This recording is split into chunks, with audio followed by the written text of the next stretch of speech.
মে দিবস সংগ্রামের অমর শহীদ অগাস্ট স্পাইজের ভাষণ। 1886 সালে শিকাগো শহরে মে দিবসের আন্দোলনের সূত্রে যে 4 জন সংগ্রামী যোদ্ধাকে প্রাণদণ্ডে দণ্ডিত করা হয়েছিল, বীর বিপ্লবী অগাস্ট স্পাইজ তাদের অন্যতম। বিশ্বায়নের এই পর্বে সাম্রাজ্যবাদের ভয়ঙ্কর আক্রমণের সময়ে তার ওই বক্তব্য সমভাবে প্রাসঙ্গিক। এই বিবেচনায় তার ওই অমূল্য ভাষণটি প্রকাশ করা হলো। ভ্রামণিক।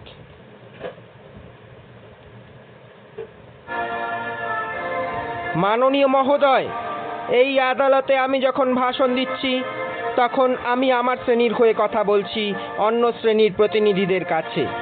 আমি শুরু করব অনুরূপ এক ঘটনাক্রমে 500 বছর আগে ভেনেশিয়ান ডোগে ফাহেরি আদালতকে উদ্দেশ্য করে যা বলেছিলেন সেই কথা দিয়ে। তিনি বলেছিলেন, আপনাদের অভিযোগী বিবাদী হিসাবে আমার সওয়ালনামা। আমার বিরুদ্ধে আনীত আপনাদের তথাকথিত অভিযোগগুলির উৎস হচ্ছে আপনাদের ইতিহাস। হত্যার মতো দুষ্কর্মের সহযোগী তথা সহচর এই অভিযোগে আমি অপরাধী সাব্যস্ত।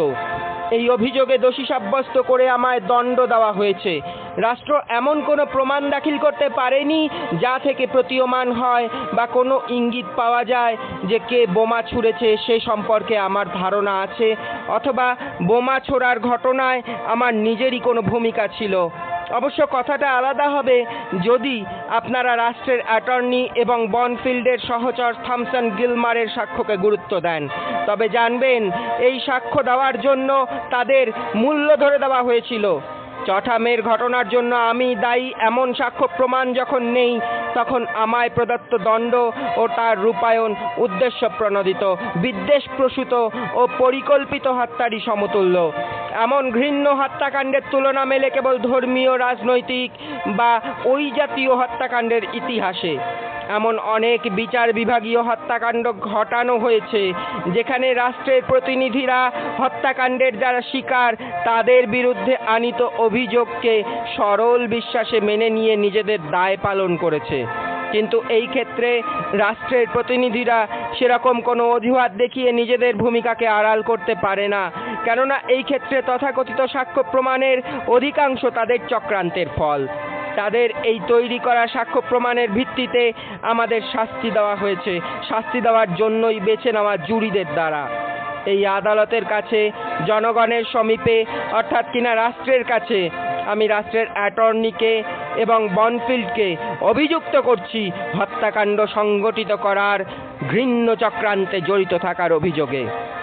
যে অভিযোগ আমি এনেছি তাতে আলোকপাত করতে পারে এমন একটা ছোট্ট ঘটনার উল্লেখ আমি করব। যেদিন সন্ধ্যায় নাগরিক সভায় প্রেটোরিয়ান সাক্ষীরা, ব্যাংক মালিকদের সংগঠন, ব্যবসা পরিচালকদের সংস্থা এবং রেলওয়ে পরিবহনের হত্যাকর্তারা হে মার্কেটে শ্রমজীবী মানুষের জমায়েতে আক্রমণ হানল, সেদিন সন্ধ্যায় লেগনার নামে এক যুবার সাথে আমার দেখা হয়েছিল।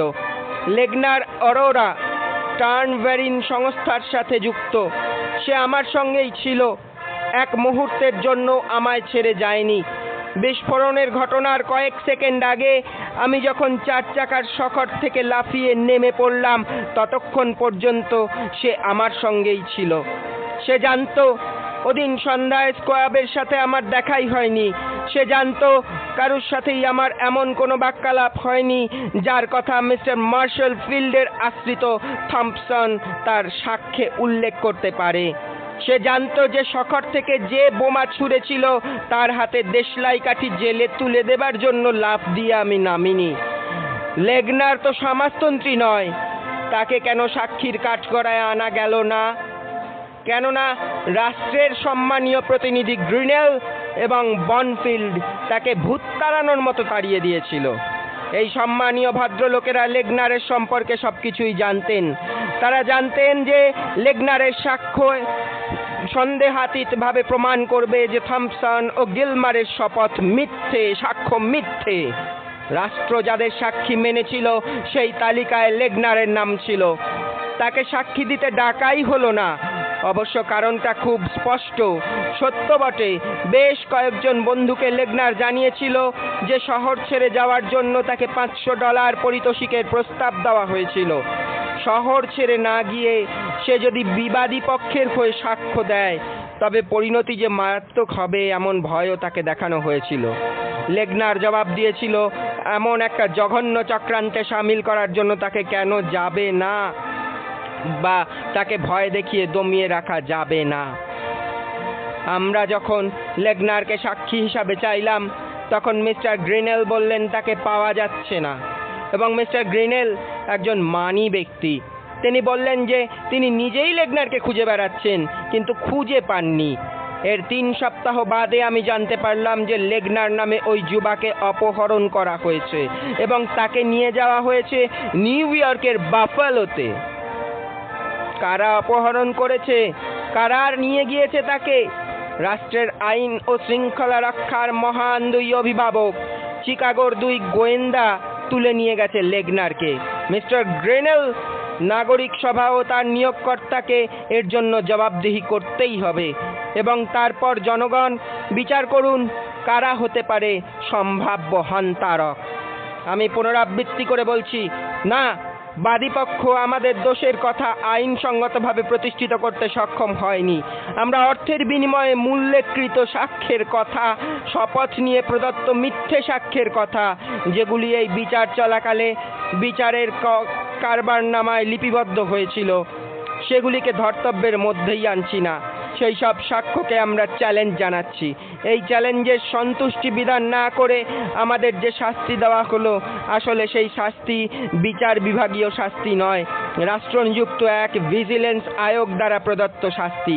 আর আপনারা যারা জুরি হিসাবে দায়িত্ব পালন করেছেন এবং নিজেদের শান্তি ও শৃঙ্খলার প্রতিনিধিত্বকারী সর্বোচ্চ পূজারী বলে মনে করেন, তারা, আমি বলছি, তারাই হলেন প্রকৃত এবং একমাত্র আইন ভঙ্গকারী। এই বিচার প্রক্রিয়ায় আপনারা হত্যাকাণ্ড ঘটনার পর্যায়ে পৌঁছে গেছেন। ভালোই হলো জনগণ এসব জানতে পারলেন। অবশ্য আমি যখন জনগণের কথা বলি তখন গ্রিনেলের মতো কতিপয় ষড়যন্ত্রকারী বা যে সমস্ত অভিজাত সম্প্রদায় কোটি কোটি মানুষের দুর্দশা দৈন্যের মূলে টিকে থাকে বা নিজেদের বারবারন্ত ঘটায় তাদের কথা বলছি না। মধুলোভী এই সব নিষ্কর্মারা রাষ্ট্র গঠন করতে পারে, সেই রাষ্ট্রকে নিয়ন্ত্রণ করতে পারে। গ্রিনেল বনফিল্ডের মতো আরো অনেককে মণিবান্ত প্রাণ ভিত্ত হিসাবে নিয়োগ করতে পারে। না, আমি এদের কথা বলছি না। আমি যখন জনগণের কথা বলি আমি তখন বিশাল ব্যাপক মানব সমাজের সেই মানুষ মৌমাছিদের কথা বলি, মধু সংগ্রহ করাটাই যাদের কাজ। সেই শ্রমজীবী জনগণ, দুর্ভাগ্যবশত তারা আজও তাদের নামে, জনগণের নামে যেসব সঠতা প্রবঞ্চনার ব্যবস্থা করা হয় সে সম্পর্কে সচেতন নন। যে 8 জন মানুষের পরিকল্পিত হত্যাকাণ্ডের ব্যবস্থা করা হয়েছে তাদের একমাত্র দোষ তারা সত্য কথনে নির্ভীক ছিলেন।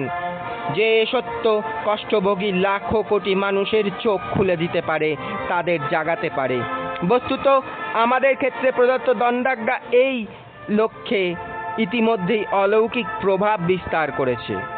আমাদের প্রাণহরণে উচ্চকিত সেই শ্রেণী, সেই সব ভালো মানুষ, ধর্মনিষ্ঠ খ্রিস্টানেরা নিজেদের পত্রপত্রিকায় লেখা ছাপিয়ে আরও নানা রকমভাবে সব রকম চেষ্টাই করেছেন যাতে এই মামলার প্রকৃত এবং একমাত্র বিবেচ্য বস্তুকে আড়াল করা যায়। এরা এই মামলার বিবাদীদের অরাজকতাবাদী আখ্যায় ভূষিত করে তাদেরকে নরখাদক মানুষদের নতুন আবিষ্কৃত এক গোষ্ঠী হিসাবে চিহ্নিত করেছে। তাদের সম্পর্কে নানা রকম বিভৎস ভয়ঙ্কর গল্প বানিয়ে ওই ভালো মানুষেরা প্রকৃত সত্যকে শ্রমজীবী জনগণের চেতনার আড়ালে রাখতে চায়। শুধু শ্রমজীবী জনগণই নয়, সব দক্ষিণপন্থী দল চটা মেতে এক মস্তানের নেতৃত্বে সমবেত 200 মানুষের সশস্ত্র বাহিনীর সদস্যদের কাছে থেকেও এই সত্যকে তারা আড়াল করতে চায়। এই শান্তিকামী নাগরিকদের সভার উপর আক্রমণ হেনেছিল এরাই। কি ছিল তাদের উদ্দেশ্য? সেই সভার মানুষজনকে, যত বেশি সংখ্যক মানুষকে হত্যা করাই ছিল তাদের একমাত্র উদ্দেশ্য। আমি আমাদের 2 জন সাক্ষী যে সাক্ষ্য দিয়েছেন তার প্রতি সকলের দৃষ্টি আকর্ষণ করছি।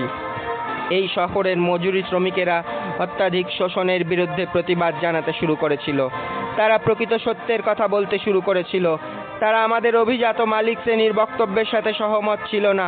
তারা বিনীত কিছু দাবি তুলে ধরেছিল। তারা মনে করেছিল 2 ঘন্টা শ্রমমূল্যের মজুরির বিনিময়ে 8 ঘন্টা শ্রমদান যথেষ্ট, চাইতেও বেশি। মালিকেরা ভেবেছিল আইন মানে না এমন সব ইতর শ্রেণীর লোকেদের মুখ বন্ধ করতেই হবে। তাদের মুখ বন্ধ করার একমাত্র পথ তাদের ভয় পাইয়ে দেওয়া এবং যাদের তারা নেতা ভাবে তাদের খুন করা। হ্যাঁ, এইসব বিদেশি কুকুরদের ভালো মতো শিক্ষা দিতে হবে, যাতে কেউ তাদের ভবিষ্যতে আর কখনো দয়ালু খ্রিস্টান মালিকদের অসহনীয় শোষণের কাণ্ড কারখানাকে সহনীয় করে তুলতে নাক গলানোর সাহস না পায়। মালিকেরা বেছে নিল বনফিল্ডকে। বনফিল্ড হচ্ছে সেই লোক, বার্থোলোমেও নাইট হত্যাকাণ্ডের সংগঠকদেরও যে লজ্জায় ফেলবে। বনফিল্ড এমন উজ্জ্বল ভাস্বর এক ভদ্রলোক, যার মুখশ্রী দোরেকে অনেক সুবিধা দিত। দান্তে বিরচিত নাটকের শয়তানের প্রতিচ্ছবি আঁকার ক্ষেত্রে আমাদের অভিজাতদের উদ্যোগে নাগরিক সভার ষড়যন্ত্রকে চূড়ান্ত রূপ দেবার জন্য বনফিল্ডই ছিল যোগ্যতম। আমি যদি বোমা ছুটতাম বা বোমা ছোড়ার উদ্যোগে দায়ী থাকতাম, অথবা এ সম্পর্কে আমি যদি জানতাম, তবে সে কথা জানাতে আমি কয়েক মুহূর্তের তরে ইতস্তত করতাম না। এ কথা সত্যি যে কয়েকজনের প্রাণ গেল, অনেক মানুষ আহত হলো, কিন্তু এর ফলে শত শত মানুষের জীবন রক্ষা পেল। বোমা ছোড়ার ঘটনাটি না ঘটলে শত শত মহিলা বিধবা হতেন, শত শত শিশু হতো অনাথ। কিন্তু ঘটনাটি ঘটায় এই দুয়েরই অল্প কয়েকজন মাত্র। এই সব তথ্যগুলিকে সযত্নে চেপে দেওয়া হয়েছে। আর আমরা প্রকৃত ষড়যন্ত্রকারী যারা ও যারা তাদের দালাল, তাদেরই দ্বারা ষড়যন্ত্র করার অভিযোগে অভিযুক্ত ও দোষী সাব্যস্ত হয়েছি। মাননীয় মহোদয়, এটাই একটা কারণ যার জন্য ন্যায় বিচারের আদালতে আমাদের বিরুদ্ধে কোনো দণ্ডাজ্ঞা মঞ্জুর হতে পারে না। অবশ্য ন্যায় বিচারের আদালত কথাটার কোনো বৈশিষ্ট্য যদি আদপেও থেকে থাকে, কিন্তু রাষ্ট্র বলছে তোমরা বোমা এবং ডিনামাইট তৈরির পদ্ধতি সম্পর্কে লেখা প্রকাশ করেছো। এই শহরের যে কোনো একটি দৈনিক সংবাদপত্র আমাদের দেখান যারা এই সম্পর্কে কোনো লেখা প্রকাশ করেনি। চিকাগো ট্রিবিউনের ফেব্রুয়ারি 23, 1885 সংখ্যার একটি দীর্ঘ প্রবন্ধ তো আমি খুব স্পষ্টই মনে করতে পারছি। সেই লেখাতে নারকীয় সব নানা ধরনের যন্ত্র ও বোমা তৈরির পদ্ধতি প্রকরণ ছবি এঁকে বিবৃত করা হয়েছিল। আমি এই লেখাটি বিশেষভাবে মনে করতে পারছি কারণ আমি পত্রিকার ওই সংখ্যাটি ট্রেনের যাত্রাপথে ক্রয় করেছিলাম এবং আদ্যপান্ত পড়ার সময় ও সুযোগ পেয়েছিলাম। সেই সময়ের পর থেকে টাইমসও ওই বিষয়ে প্রায়শই একই ধরনের লেখা প্রকাশ করেছিল। আরবিটার জেটাং এ প্রকাশিত ডিনামাইট প্রস্তুতি সম্পর্কিত লেখা টাইমসে প্রকাশিত এতৎ সংক্রান্ত লেখারই অনুবাদ নয়। টাইমসের ওই নিবন্ধের লেখক ছিলেন জেনারেল মনিলক্স এবং পিটস জন পোর্টার। তাদের লেখাতে ধর্মঘটী শ্রমিকদের বিরুদ্ধে ডিনামাইট বোমা ব্যবহারের ব্যবস্থাপত্রকে সবচেয়ে কার্যকর অস্ত্র হিসাবে উল্লেখ করেছিলেন। আমি কি জানতে পারি কেন ওইসব পত্রিকার সম্পাদকদের অভিযুক্ত করা হয়নি এবং হত্যার অভিযোগে দোষী সাব্যস্ত করা হয়নি? সে কি এই কারণে যে তারা এইসব ধ্বংসাত্মক পদ্ধতির নিদান হেঁকেছিলেন সাধারণ তথা ইতর শ্রেণীর মানুষদের বিরুদ্ধে? আমি এ সম্পর্কিত সব তথ্য জানতে চাই। কেন নিউজ পত্রিকার মিস্টার স্টোনকে এই মামলায় একজন বিবাদী হিসাবে সোপর্দ করা হয়নি? তার হেফাজতে একটি বোমা পাওয়া গিয়েছিল। এছাড়াও মিস্টার স্টোন তার পত্রিকায় জানুয়ারি মাসে একটি নিবন্ধ প্রকাশ করেছিলেন যাতে বোমা তৈরির সকল রকম জ্ঞাতব্য উল্লেখ করা হয়েছিল। সেই সব জ্ঞানের ভিত্তিতে যে কোনো লোক মাত্র 10 সেন্টেরও কম খরচে বোমা তৈরি করতে পারেন। নিউজের প্রচার সংখ্যা আরবিটার জেটাংয়ের প্রচার সংখ্যার তুলনায় সম্ভবত 10 গুণ। 4 মেতে ব্যবহৃত বোমাটি নিউজে প্রকাশিত প্রকরণ অনুযায়ী হওয়া কি অসম্ভব? যতক্ষণ পর্যন্ত এই মানুষেরা হত্যার অভিযোগে অভিযুক্ত হয়ে দণ্ড না পাচ্ছে ততক্ষণ পর্যন্ত আমি বারে বারেই বলবো, সম্মানীয় মহোদয়, পুঁজির পক্ষ নিয়ে এই প্রভেদ ন্যায় বিচারের সাথে মোটেও খাপ খায় না। এবং তাই দণ্ডাজ্ঞা কার্যকর হতে দেওয়া যায় না। বিবাদীদের বিরুদ্ধে মূল যুক্তি এটাই যে তারা সব বিদেশি, তাই তারা দেশের নাগরিক নয়। আমি অন্যদের হয়ে বলতে পারি না, আমি শুধু আমার কথাই বলবো। যতদিন গ্রিনেল এই রাষ্ট্রের অধিবাসী, ততদিন আমিও এই রাষ্ট্রের অধিবাসী। সম্ভবত ততটা ভালো নাগরিক হিসেবেই, যার তুলনা আমি গ্রিনেলের সাথে অন্তত টানতে চাইব না। গ্রিনেল ক্রমাগত জুরি মহোদয়দের দেশভক্তির প্রতি আবেদন জানিয়ে গেছেন।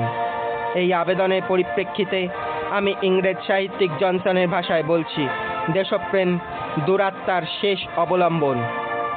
মালিকানা সত্ত্ব বঞ্চিত, ভোটাধিকার বঞ্চিত লাখো কোটি জনতার পক্ষ নিয়েই আমার কাজ, এই লক্ষ্যেই আমার আন্দোলন। অর্থনীতির পাঠগুলিকে সাধারণের কাছে নিয়ে যাওয়া, সংক্ষেপে বললে মজুরি শ্রমিকদের শিক্ষিত করে তোলা আমার উদ্দেশ্য। আর এসবকেই সমাজের বিরুদ্ধে ষড়যন্ত্র বলে ঘোষণা করা হয়েছে। সুচতুরভাবে সমাজ শব্দটিকে রাষ্ট্রর পরিবর্তে ব্যবহার করা হয়েছে।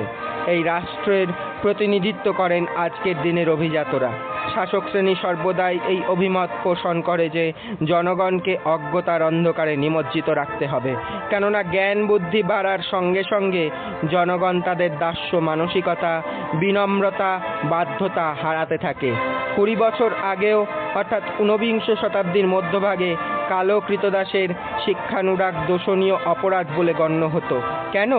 কারণ জ্ঞান চক্ষু উন্মিলিত একজন কৃতদাস যে কোনো মূল্যেই হোক না কেন অঙ্গের শৃঙ্খল ছুঁড়ে ফেলে দিত। কেন নির্দিষ্ট এক শ্রেণীর লোকেরা আজকের শ্রমজীবী জনগণের শিক্ষার বিষয়টাকে রাষ্ট্রের বিরুদ্ধে অপরাধ হিসাবে দেখে? কারণটা একই। আগে যা বলা হয়েছে, রাষ্ট্র অবশ্য বিজ্ঞচিতভাবে বিষয়টাকে মামলায় আমাদের দোষী সাব্যস্ত করার ক্ষেত্রে এড়িয়ে গেছে। তারা যেসব সাক্ষ্য উপস্থিত করেছে তা থেকে যে কেউ এটা মেনে নিতে বাধ্য হবে যে আমরা আমাদের বক্তব্যে এবং প্রকাশনায় যে ধ্বংস এবং ডিনামাইটের কথা ছাড়া অন্য কোনো কথাই প্রচার করিনি। আদালত আজ সকালে জানিয়েছেন, ইতিহাসের বিচারে এমন মামলা আর কখনো হয়নি। এই মামলা চলাকালীন আমি লক্ষ্য করেছি যে আইনি ভিত্তিতে নিযুক্ত মহোদয়েরা ইতিহাস সম্পর্কে যথেষ্ট ওয়াকিবহাল নন। এই ধরনের সমস্ত ঐতিহাসিক মামলায় ধর্মযাজকেরা, ক্ষমতায় যারা প্রতিষ্ঠিত, যারা নিজেদের ধ্বংস ডেকে আনছে, তাদের সহায়তায় সত্যকে দূষিত, বিপথগামী করেছে। আমাদের বক্তৃতায় বা প্রকাশনায় আমরা কি বলেছি? আমরা মানুষের কাছে তাদের অবস্থা এবং সামাজিক সম্পর্কের কথাই ব্যাখ্যা করেছি। আমরা তাদের কাছে বিভিন্ন সামাজিক ঘটনাসমূহকে এবং যে পরিস্থিতিতে এই সব ঘটনা ঘটে সে কথা বিশ্লেষণ করেছি। বৈজ্ঞানিক পদ্ধতি অনুসরণ করে অবিসংবাদিতভাবে প্রমাণিত সেই সত্যকে আমরা মানুষের সামনে তুলে ধরেছি, যা বলে মজুরি ব্যবস্থাই সব কিছুর মূলে। বর্তমান সামাজিক অসাম্যের উৎসই হলো মজুরি ব্যবস্থা। সেই সামাজিক অসাম্য এমনই ভয়ঙ্কর যে মানুষ স্বর্গবাসের আকাঙ্ক্ষায় কেঁদে ভাসায়। আমরা একথাও বলেছিলাম যে সমাজ প্রগতির যৌক্তিক প্রয়োজনে এই মজুরি ব্যবস্থা উন্নততর সভ্যতার জন্য পথ ছেড়ে দাঁড়াবে। শুধু তাই নয়, মজুরি ব্যবস্থাই পথ করে দেবে নতুন সমাজের ভিত্তি স্থাপনের জন্য। সমাজ ব্যবস্থা চলবে সহযোগিতার ভিত্তিতে, সমাজতন্ত্র তার নাম। ভবিষ্যতের ব্যবস্থা হিসাবে এ তত্ত্ব ঘেঁটে অথবা এই নকশা বা সেই নকশা বিচার করে ব্যবস্থাটাকে বেছে নেওয়া হয়েছে এমন মোটেও নয়। এ তো ঐতিহাসিক ভবিতব্য। আমাদের কাছে প্রগতির এই প্রবণতাকে রাষ্ট্রবিপ্লববাদ বলেই মনে হয়েছে, যার অর্থ মুক্ত এক সমাজ, যেখানে রাষ্ট্র থাকবে না, থাকবে না শ্রেণী, সার্বভৌম সেই সমাজে সকলের জন্য স্বাধীনতা ও অর্থনৈতিক সাম্য এমন এক অনড় ভারসাম্য তৈরি করবে যা স্বাভাবিক বিন্যাসের ভিত্তি ও শর্ত হয়ে দাঁড়াবে। সম্মানিত বনফিল্ড ও গ্রিনেল মহোদয়, পুলিশের মুগুর ও পিস্তল ব্যতিরেকে সমাজ শৃঙ্খলা অটুট থাকবে এমন সমাজের কথা কল্পনাও করতে পারে না। এমন মুক্ত সমাজের কথা তারা ভাবতেই পারে না যেখানে কারাগার থাকবে না, থাকবে না ফাঁসি কাঠ বা রাষ্ট্রের আইনি প্রতিনিধি তথা অ্যাটর্নি। এমন এক সমাজে সম্ভবত তারা নিজেদের কোনো স্থান খুঁজে পায় না। গ্রিনেল আমাদের জানিয়েছেন রাষ্ট্রবিপ্লববাদ তত্ত্বের উৎস হচ্ছে রাষ্ট্র সম্পর্কে কাল্পনিক দর্শন। রাষ্ট্রবিপ্লব সম্পর্কে একটি শব্দবন্ধ উচ্চারিত হয়নি হে মার্কেটের সভায়। ওই সভায় শ্রমদানের সময় কমানোর বিষয়টাই আলোচিত হয়েছিল, কিন্তু গ্রিনেল সাহেব ক্রোধান্বিত হয়ে বললেন রাষ্ট্রবিপ্লববাদ বিচারের কাঠগড়ায়। তাই যদি হয় মাননীয় মহোদয়, খুব ভালো কথা, আপনি আমাকে শাস্তি দিতে পারেন, কেননা আমি একজন রাষ্ট্রবিপ্লববাদী। আমি বিশ্বাস করি বাকলের ভাবনাকেই, পেন, জেফারসন, এমারসন আর স্পেন্সারের মতবাদকে, এবং তাদের মতো এই শতাব্দীর আরও সব চিন্তাবিদেরা রয়েছেন তাদের মতবাদকে। এই সব মতবাদ বলছে বর্ণ ও শ্রেণীর বিভাজনের ভিত্তিতে প্রচলিত রাষ্ট্র ব্যবস্থায় এক শ্রেণী অন্য শ্রেণীর ওপর আধিপত্য বিস্তার করে, অন্য শ্রেণীর শ্রমের ফসলকে আত্মসাৎ করে শোষক শ্রেণী টিকে থাকে এবং সেই ব্যবস্থাকেই বর্তমান যুগের স্বভাবসিদ্ধ নিয়ম হিসাবে দাঁড় করাতে চায়। আমি মনে করি নৃশংস সেই সমাজ সংগঠন যার কিনা আছে আইনসম্মত লুট ও হত্যার রাষ্ট্রীয় সমর্থন, সেই ব্যবস্থার প্রকৃত ভবিষ্যৎ হচ্ছে ধ্বংস হওয়া এবং মুক্ত সমাজের আগমনের জন্য পথ প্রস্তুত করে দেওয়া। যে মুক্ত সমাজ গড়ে উঠবে স্বতঃস্ফূর্ত সহযোগিতার মাধ্যমে এবং বিশ্বজনীন ভ্রাতৃবোধের সহজাত প্রক্রিয়ায়। মাননীয় বিচারক মহোদয়, আপনি আমার শাস্তি বিধান করতে পারেন, কিন্তু 1886 সালের এই পৃথিবীকে জানতে দিন যে ইলিনয়েস প্রদেশে 8 জন মানুষকে মৃত্যুদণ্ড দেওয়া হয়েছিল কারণ তারা বিশ্বাস করত উজ্জ্বল ভবিষ্যতে। তারা মুক্তি ও ন্যায়ের চূড়ান্ত বিজয়ে আস্থা হারায়নি। সমাজ ও সভ্যতার ধ্বংস সাধন আপনারা শিখিয়েছেন, এমনটিই বলেছিল গ্রিনেল, যিনি ব্যাংক মালিক ও নাগরিক সভার দালাল ও আজ্ঞাবহ যন্ত্রবিশেষ। ওই মহোদয়কে এখনো শিখতে হবে সভ্যতা কি, মানব বিকাশের বিরুদ্ধে এ যুক্তি বহু পুরনো, তামাদি হয়ে যাওয়া যুক্তি। গ্রিসের ইতিহাস পাঠ করুন রোমের ইতিহাস, ভেনিসের ইতিহাস, গির্জার তমসাচ্ছন্ন পৃষ্ঠাগুলোর ওপর চোখ বুলিয়ে যান আর বিজ্ঞানের কণ্টকময় পথকে অধ্যয়ন করে দেখুন। কোনো পরিবর্তন নয় কোনো বদল। আপনারা সমাজ ও সভ্যতাকে ধ্বংস করে ছাড়বেন। চিরাচরিতভাবে শাসক শ্রেণী এই আওয়াজেরই উগরে গেছে। প্রচলিত ব্যবস্থায় তারা এমনই আরামদায়ক অবস্থানে আছে যে তারা স্বাভাবিকভাবেই বিন্দুমাত্র সামাজিক পরিবর্তনকেও ঘৃণা করে, ভয় পায়। সমাজে তারা যে সুবিধাদি ভোগ করে সে সব নিজেদের জীবনের মতোই তাদের কাছে মূল্যবান, কিন্তু মানব সভ্যতা এমনই এক সোপান যার সিঁড়িগুলি সামাজিক পরিবর্তনের কীর্তিস্তম্ভ বিশেষ। শাসক শ্রেণীর অভিরুচি ও ক্ষমতার বিরুদ্ধে দাঁড়িয়ে সংগঠিত এই সব সমাজ পরিবর্তনগুলি না হলে মানব সভ্যতাই থাকতো না। সমাজ ধ্বংসের যে অভিযোগ আমাদের বিরুদ্ধে আনা হয়েছে তাকে ঈশপের গল্পমালার সেই ধূর্ত শ্রীগালের গল্পের মতো শোনাচ্ছে না?